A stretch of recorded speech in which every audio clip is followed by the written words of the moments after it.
Na o nwere ihe m chọrọ ịgwa ụnụ ndị nke m gbasatalụ nlọ. You see, whenever you have dream and you wake up and remember that dream, don't be too quick to narrate that dream to anybody, especially when the dream is of the negative. In fact, whether negative or positive, it's not even safe to narrate anyone. Before you narrate dream to anybody, remember that your dream is a foreshadow, forewarning of something that have the potential for manifestation. Not that they will definitely manifest yet, no, but they have the potential to happen. That's why they are shown in your dream. Now, let me say that the dream have like 50% chances of manifestation, 50%. The remaining 50% is dependent on something. What is that? It's dependent on you. It's dependent on your will. On your will. That dream, number one way that you make up the remaining 50% for it to manifest is by you speaking it out with your mouth, your words, proclaiming it. Oh, I had so dream. Either you speak it with your mouth or you write it. Maybe you are narrating it to Ezinwa Anaedo to help you interpret. You are saying it. You are giving that dream the remaining 50% chances for manifestation. If it is bad dream, you are at the verge of being hit by something negative because of that dream you are telling. If it is positive dream,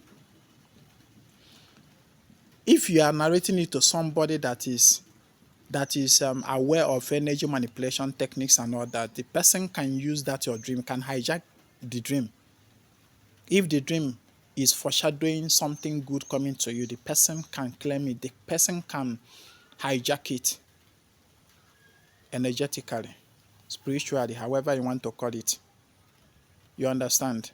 That is why before you narrate dream to anybody, no matter who the person is to you, first of all, work on the dream by yourself before you begin to tell it to any other person. If it is bad dream, make sure that you counter it first. Immediately you wake up from bed, not even immediately you sleep and you just open your eye and remember that you just had a dream. While you are still in bed, begin there. If it is bad dream, forget that people don't want to tell themselves the truth. You want Ezinwa to be the one to tell you if your dream is good or positive or negative. You that have the dream know in your consciousness if that dream is good or bad for you. You know. If you have bad dream always come with tension. It comes with anxiety. Once you wake up, you feel the tension, you feel the anxiety, you feel the negative impulse within you. Yes. That is why I said that understanding your dream begin with understanding how you feel, both inside the dream and immediately you wake up. How did you feel? In Awata, that is one step towards understanding your dream, if it is good or bad. So before you begin to narrate your dream to anybody, first of all, work on that dream by yourself. Work on that dream. If it is bad dream, try to counter it. Even while on that your bed, even before you step down from that your bed, be somebody that is a spiritual person is always spiritually conscious and aware. Once you wake up from that dream, for instance, maybe it is a bad dream, even while on that bed that you don't have any spiritual material with you, you can begin by the word of your mouth and by making some demonstration that signal to your spirit that you are rejecting this. In the time past, I have given us teachings of such small acts, demonstrative acts that sends message to your spirit. For instance, you may just sleep and wake up and you just discover that you just had a bad dream. You are still in bed. You don't have any egg or osoji or whatever there, but you have your full body there with you on that bed. And you just realize that you just had a terrible dream.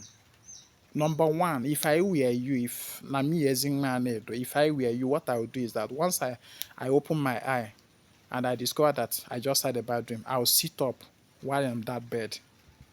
I'll just sit up and then use my left hand, wave my hand on my head anti-clockwise.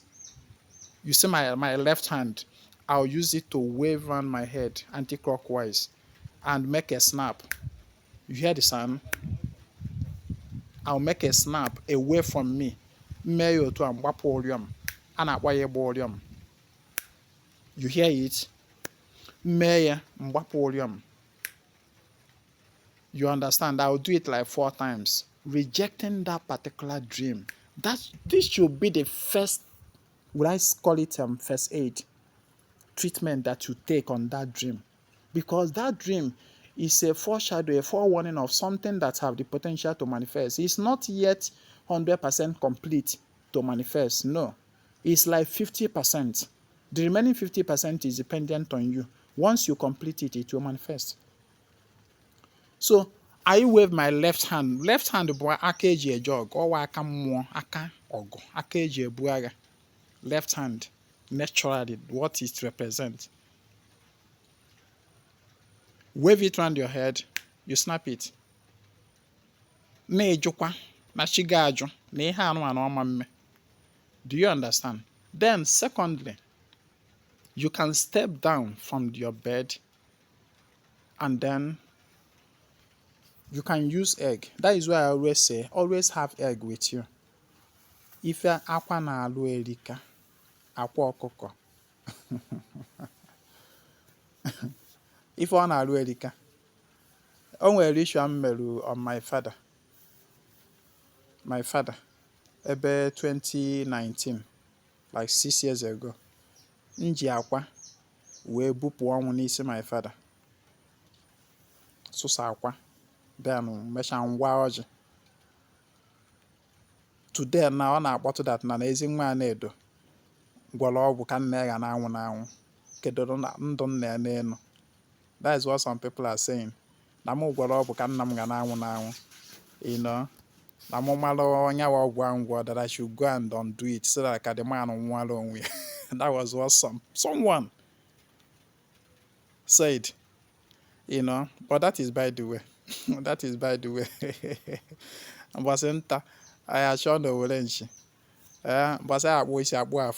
So what I'm telling you is that egg, we avert your death on people, not even only my father. You know, egg is a very powerful material. So when you now wake up, after you measure the first aid, you make a can on any bed. You will put about Jekulum Miliquaka, soil, Jachala. And they don't wait until cheerful. I'm talking about the instant age also could near where Chetane Lolonlo. Or he had never go to 12 midnight, or never go to 1 midnight, or never go to 2 midnight, or never go to 4 or 5 or 6. Mbobonel or Soshenlo could near and take action. Don't wait until they call Ezinwa Anaedo, Bia. Don't even, you must not even tell Ezinwa Anaedo. Unless Ezinwa Anaedo or God will say because based on our one Lord go when Lord Bam. That one is a different thing. In our hen take that egg.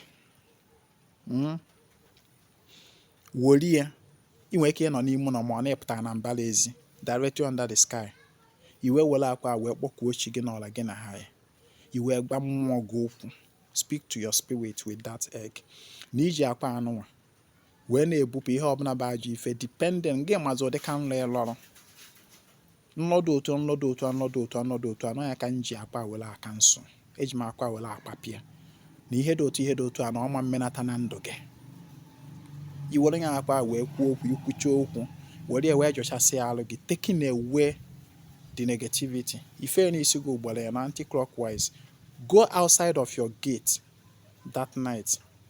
Mawa that outside your gate, outside your compound, or you want to inside your compound or two abona. Mawa idea. Then you will come and you may go back to sleep. Oh, when I'm bossy or they can't have madam. Oh, when I'm long like this, and say yes, Nanda Abia. Nanda Abia.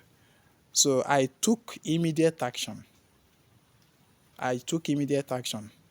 Cancel all that dream. Alom den lebe around 1 or 2. Messia was born abakuola. Kannabalola, the dream continued, but on the reverse. Being that Nanama correct, you go na mado. In Kannabazirola, where Lopanlo, I now saw the resultant effect of that ritual meru. That dream unmebru that it had been cancelled, nullified. And the new light dawned. Ife the kwao. In Iwata. But let's assume na mo locha den lomba. Nọrọ na-eme Akajiofo ka call my spiritual father ka mmadụ ife ọ ya ekwu ka onye m suggestion ife m agha eribido gị agha oribido gị once nla ahụ foruchi you may not be able to reverse it again. It is easier to reverse negative dream the instant moment you dreamt it, because that time ịlọdịnlọ wee tete the energy butere that nlọ cannot within. You cancel it. Don't take chance. Oh, about being proactive. Be proactive. Take immediate action. Then open a positive dream. Then you welcome it. In a water. In a go for to that day. It's a key homa do to an for an unlock or mezu an andoga. Elon lot them way gamma. What the hen neku. Stop that habit of Hebrews or calling them mad on log it to pungu and make something about that in law. Or the bad. I can acquire one. Always Ezinwa Anaedo. Chat me on WhatsApp if you want to be part of our every Saraka Ndemmiri. My WhatsApp number is 08032477868. My name is Ezinwa Anaedo. I come for the total restoration of ordinary no men and neighbor. Kemesian.